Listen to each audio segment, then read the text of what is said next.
안녕하세요. 18개월 아들 맘입니다.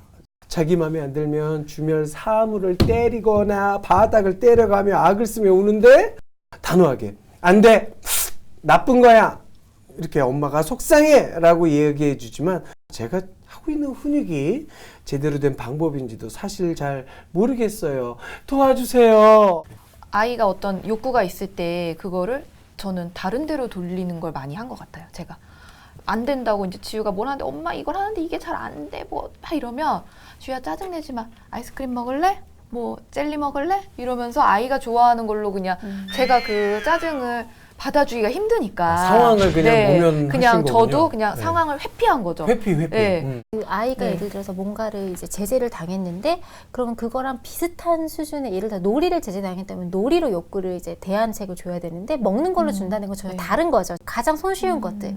부모의 입장에서 손쉬운 거겠죠. 아, 그럼 아이 네. 입장에서는 여기 욕구 불만으로 계속 쌓일 수도 있겠네요. 그래서 신뢰질적인 반응을 낼 수 있죠. 아. 예. 특히 아이들은 특히 놀이 욕구가 가장 높을 때거든요. 그쵸. 근데 엄마들이 많이 그것을 상쇄하기 위해 매체를 사용하거나 스마트폰이나 TV 아니면 이제 먹는 걸로 대체를 많이 하는데 그거 되게 좋지 않은 게 내가 뭔가 그러니까 욕구 불만일 때도 무언가를 먹는 것도 사실 좋지 않아요. 그러니까 먹는 재미도 있잖아요. 그 즐거움도 결국에는 가져가지 못하는 거예요. 내가 이거는 그냥 보상으로 받는 거죠. 그 스마트폰도 마찬가지예요. 그 결핍감이 있을 때 그 스마트폰과 같은 매체를 계속 보여주면 그거에 계속 빠져들어요. 그거 계속 보상으로 자꾸 아이가 제안하는 거죠. 그럼 이거 안 되면 나 스마트폰 30분 보여줘. 나 TV 볼래. 이런 식으로. 아, 이제 새로운 문제가 또 생기는 거죠. 그렇네요. 예, 그럼 또 그거를 제재하기 위해 또 혼내고 또 부딪히고, 그러니까 뭔가 새로운 것들이 계속 생기는 거예요. 한 가지 또 질문 드려도 될까요? 한 가지 더요. 알겠습니다. 예. 네. 아니 훈육을 하다 보면요, 네. 제가 약간 3000% 빠질 때가 있어요. 네. 엄마가 네, 예. 제가요. 그러니까 지우가 이제 방에서 놀았어요. 네. 방에 갔더니 난장판이에요. 그러면 지우야 방에 다 노른 거면 좀 치워줄래? 그러면 왜 내가 치워? 왜 나 혼자 치워? 라고 해요. 그러면 이제 제가 거기서 이제 또 잔소리가 훈육이 네가 시작되죠. 갖고 논 거는 네가 치워야지. 그렇죠. 이렇게 네. 이제 나오나요? 네, 지우야 네가 치워야지. 네가 놀았잖아. 너 스스로 해야지. 네가 그러니까 밥도 혼자 못 먹는 거야. 오, 야, 거기까지? 아, 이렇게 이러면서 확장됐어요? 네. 장난감 가지고 아이한테 훈육을 하다가 밥 안 먹는 것까지 갈 때가 있어요. 그런 식으로 오. 약간 끄집어내서 옛날 일까지 끄집어내서 네. 훈육이 그럴 때 그게 좋지 않은 방법이죠, 선생님. 네, 되게 많이 좋지 않은 방법이죠. 네, 저도 느꼈어요, 그거. 비전문가인 저도. 왜냐면 예. 비난을 하게 되는 거거든요. 그 행동만 갖고 얘기를 해야 되는데 그로 인해서 전혀 다른 것까지 붙여서 얘기를 하면 아이는 되게 공격받았다고 생각해요. 비난받고 공격받았다. 그러면 엄마가 다음번에 그 훈육을 할 때 아이가 그것을 그냥 이렇게 온전히 받아들이지 못하고 그러니까 공격을 할 것 같으니까 계속 이렇게 변명을 늘어놓는다던가 그래서 그게 아니라고 이렇게 부정하는 태도를 한다던가 그러면 엄마가 더 화가 나시겠죠. 그게 아니지. 너가 이렇게 했는데 왜 아니라고 얘기해? 그건 변명이지. 왜 그렇게 얘기하는 거야? 라고 하면서 또 이렇게 문제가 또 다른 문제로 불거지게 돼요. 사실 그래서 내가 왜 그렇게 얘기를 하게 됐는지를 조금 생각해 보실 필요가 있을 것 같아요. 사실은 만약에 그 상황에서 훈육을 한다면 아, 네가 이거 다 치우는 게 어려워? 네가 어지러 놓은 게 너무 많아? 그렇지만 네가 치워야 되는 부분이 있으니 엄마가 이만큼은 도와줄게. 그럼 네가 이만큼은 네가 치우렴? 이렇게 얘기할 수 있죠. 왜냐면 딱 봤을 때 너무 많이 어지러져 있으면 아이 혼자 치울 수 없는 것들이 있잖아요. 그러면 이제 그때 대안을 주는 거죠. 그래? 내 엄마가 볼 때 네가 너무 많이 어질렀다. 그럼 너 이만큼은 네가 치우고 이만큼은 엄마가 도와줄게. 이건 도와주는 거야. 이렇게 하면서 이렇게 그 훈육을 마무리한다면 그렇게 돼야 되는 건데 다른 곳으로 튄다면 사실은 나에 대해서 뭔가 아이가 그 무언으로 나에게 어떤 사람이라는 인식을 자꾸 주는 걸까? 나를 좀 이렇게 무시하는 태도인 걸까라고 본인이 그렇게 느끼게 되는 챕터인 거죠. 그 무의식 속에서. 그래서 그런 거 좀 자기가 살펴볼 필요가 있어요. 태연이 케이스에는 어떤 것들이 또 궁금한 점들이 있는지. 뭐 이렇게 빨래를 방 안에 이렇게 걸어놓으면 다 빼고 또 문 열어서 기저귀, 양말 다 어질러 놓는 거. 예. 그거를 이제 훈육으로 끌고 가야 되는 건지 아니면은 아직까지는 놀이의 개념으로 봐야 되는 건지. 계속 일관된 태도로 그것을 허락할 수 있다면 사실은 엄마가 그걸 유지하는 것도 좋은 방법일 수 있죠. 아, 그래요? 예. 근데 기분 좋은 날은 놀아. 얼마든지. 그래, 엄마 100번이면 100번. 근데 그 다음날 남편과 조금 부딪혀서 너 이러면 왜 이러는 거야? 이러면 안 되지, 맴매할 거야? 뭐 이렇게 아빠 하면 닮아갖고. 일관이 깨지잖아요. 그러니까 내가 어느 부분에서 일관이 안 깨질지, 그럼 일관이 깨진다면 어느 지점까지 내가 이것을 한계로 책정할 건지를 먼저 정하시는 게 맞아요. 많은 것을 만들고 접해보고 호기심의 뚜껑을 열어보고 하는 건 다 좋은데 거기서 내가 참지 못하는 것과 참는 것이 있다면, 사실 만약에 빨래를 일관되게 일주일 열흘 내내는 내가 봐줄 수 없겠어요. 그러면 다른 대체 놀이로 전환해 주셔야죠. 아, 이거 재미있어 하고 다른 곳에 데려가는 거죠. 그러니까 어차피 그 호기심의 영역이기 때문에 또 새로운 것을 대체했을 때 가장 빠르게 주의 전환이 되는 게 그 시기예요.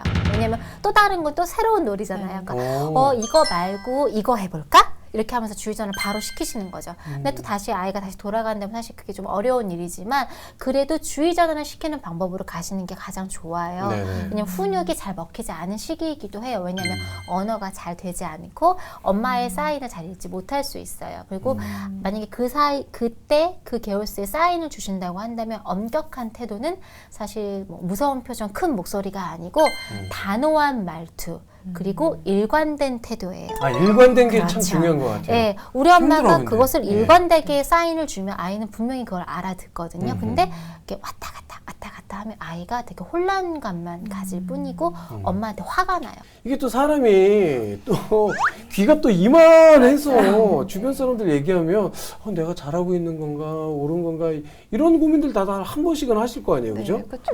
이런 경우 어떻게 해야 돼요? 사실- 일관되기를 수가 없어요, 이게. 네.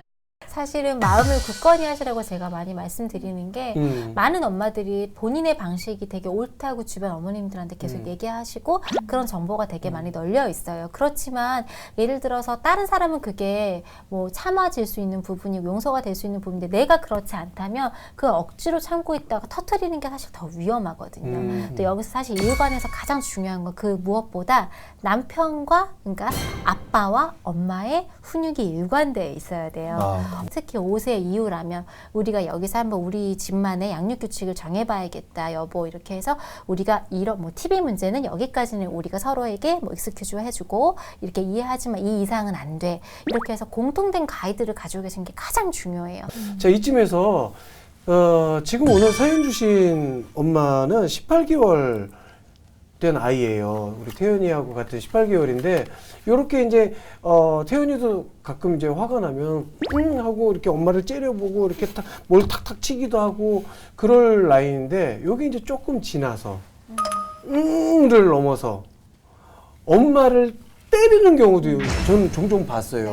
네. 이런 거 어떻게 대응해야 돼요? 사실은 그런 경우는 반드시 즉각적 제재를 가하시는데 뭐 이렇게 뭐 혼낸다 이런 기보다는 안 된다는 사인을 명확하게 그리고 간결하게 이렇게 예를 들어 손 잠깐만 이건 안 돼. 이렇게 바로 아이한테 얘기하시는 게 좋아요. 화나도 안 돼. 그러니까 뭐 구구절절에 엄마를 때리면 이렇게 이런 게 아니고 화나도 안 돼. 안 되는 건 그렇죠. 단호하게. 그렇죠. 바로. 그리고 웃으시면 안 돼요. 그게 만약에 아이가 그것을 놀이로 인지하게 만드시면 아니 안 돼요. 이런 경우도 있잖아요. 네. 엄마가 이렇게 때리면은 애 이렇게 때리면은 엄마가 같이 이렇게 안고 때리시는 분 있다가 있어요. 아니 그냥 엄마 아파요 때리지 마. 놀이로 인지할 이렇게. 수 있어요. 예, 이런 경우는 사실 놀이로 인지할 수 아, 있거든요. 그래요? 예, 사실 만약에 상황이 벌어졌다면 그게 뭐 놀이로 이것을 이렇게 상세하거나 주변에서 이렇게 웃는다거나 박수를 쳐준다거나 뭔가 이렇게 반응을 긍정적 반응을 보여주면 아이가 그걸 놀이로 인지해서 그걸 계속 유지해요. 이게 그 장난 차이구나. 놀이구나 이렇게 생각하게 되는데 사실 그때는 주변이 조금 침묵해 주시는 게 중요하죠. 약간 무시라고 표현하면 좀 그렇지만 안 돼. 이 정도. 그러니까 행동과 언어가 같이 들어가야 돼요. 개월수가 어릴수록. 왜냐 언어를 다 이해할 수 없기 때문에 엄마의 눈빛, 표정, 그리고 보이는 행동 이런 걸로 다 이렇게 조합해서 아이가 눈치로 이렇게 이해하는 거거든요. 그러니까 그 모든 아우라를 보여주는 거죠, 사실은. 근데 오늘 저희가 훈육에 대해서 이야기를 쭉 나누고 있는데 저희 때만 해도 사실 저 회초리와 함께 자랐거든요. 네. 어떻게 보면 저희 어머님 세대는 지금 엄마들보다는 훈육 있는 면에서는 조금 더 어떤 손쉬운 방법을 택한 게 아닌가 하는 제 개인적인 그런 생각이 좀 들긴 하거든요. 그 아이를 때리는 그런 훈육은 사실은 저희 같은 직업을 가진 사람들은 이렇게 최후의 보류여도 사용하지 않는 것이 좋다고 얘기하는 게 사실 때리는 것과 때리지 않는 것의 편차가 그렇게 크지 않아요. 근데 아이한테 남는 심리적인 트라우마는 굉장히 편차가 커요. 서로 이해하면서 하는 것이 결국 걸리는 시간은 비슷해요. 근데 결과는 훨씬 더 안온하죠. 훈육하고 나면 이게 또 좀 내 아이들인데도 다시 이렇게 보면은 또 조금 대면대면하고 이거 어떻게 풀어야 되나 금방 화냈는데 웃으면서 안녕 할 수도 네. 없고 사실 엄마들이 화내놓고 언제 먼저 다가갈지 타이밍도 되게 애매할 것 같고 사실은 이제 훈육하고 나서 예를 들어서 감정을 확 이렇게 네. 크게 해서 아이를 혼냈다면 그 이후에 바로 또 아이를 이렇게 정서적으로 이렇게 안정화시켜준다고 생각하시면 돼요. 미안한 사과를 하는 것이 아니고 뭐 굉장히 큰 소리로 굉장히 이유 없이 엄마가 막 무서운 표정과 막 폭언을 한다던가 이렇게 되면 사실은 그 부분에 있어서만큼은 엄마가 실수한 거다, 그 부분은 잘못이다라고 말하는 거는 그 부분은 사실 익스큐즈가 되는 거죠. 양해가 되죠. 아이한테 훈육을 사과하는 것이 아니고 내가 뭔가 이렇게 약간 공격적 태도를 너에게 취한 거에 대한 사과이기 때문에 그 부분은 괜찮은데 이제 다른 훈육, 아까도 말씀드렸다시피 전체적으로 훈육을 하는 그 상황 자체를 사과하는 건 그 훈육이 무산되는 거거든요. 그래서 그 부분 조금 생각해 보실 필요가 있고요. 이 양육은 오래 달리기거든요. 그러니까 오늘 내가 설사 아이에게 심한 행동을 했거나 화를 내도 또 10년, 20년 내 아이가 내 품을 떠날 때까지 그 아이를 위해서 사랑을 줄 수 있는 시간들이 많아요. 그래서 오래 달리기니까 너무 좌절하지 마시라고 어제의 실수는 또 이렇게 묻어두고 또 새롭게 다시 또 몇 년 또 나에게 좋은 시간이 아직 많잖아요. 그래서 그 시간이 있으니까 그 시간을 또 건강하게 다시 달려가면 되니까 너무 고민하지 마시라고 말씀드려요.